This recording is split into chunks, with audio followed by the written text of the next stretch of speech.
साथ। आइए नजर डालते हैं आज की सुर्खियों पर।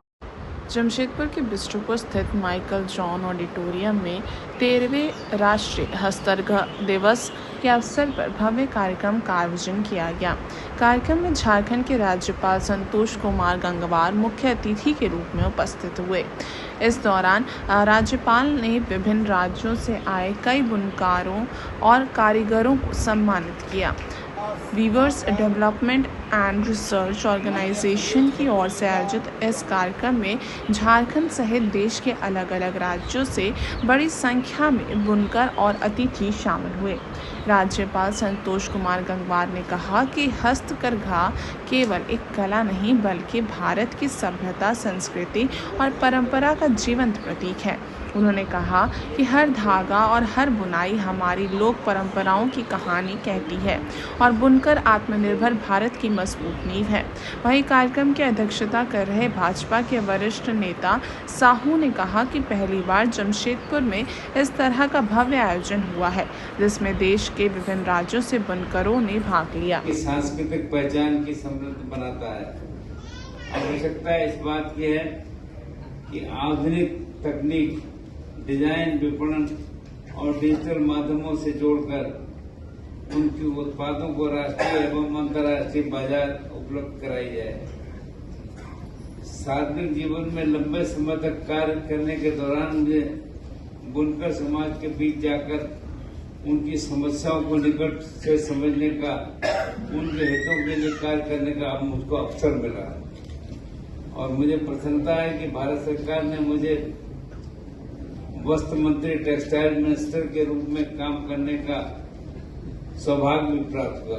ये मेरे लिए विशेष है कि मेरे कार्यकाल में राष्ट्रीय हस्तकरघा दिवस मनाने की पहल प्रारंभ हुई और जिसका उद्देश्य देश के बुनकरों में श्रम, कौशल और योगदान को राष्ट्रीय स्तर पर सम्मान देना तथा हस्तकरघा क्षेत्र को नई पहचान प्रदान करना। मैं भली बात जानता हूं कि बुनकर केवल वस्त्र नहीं बुनता, बल्कि अपने परिवारों के सपने और अपनी संस्कृति की विरासत और राष्ट्र की पहचान को भी सहेजने का काम करता है। उनकी आजीविका को मजबूत करना, उन्हें बेहतर बाजार दिलवाना, प्रशिक्षण और आधुनिक तकनीक तथा सामाजिक सुरक्षा उपलब्ध कराना हम सबकी सामूहिक जिम्मेदारी है। आदरणीय प्रधानमंत्री श्री नरेंद्र मोदी जी के नेतृत्व में केंद्र सरकार ने देश के कारीगरों, बुनकरों, शिल्पकारों और पारंपरिक उद्योगों को मजबूत बनाने के लिए अनेक महत्वपूर्ण पहल की है।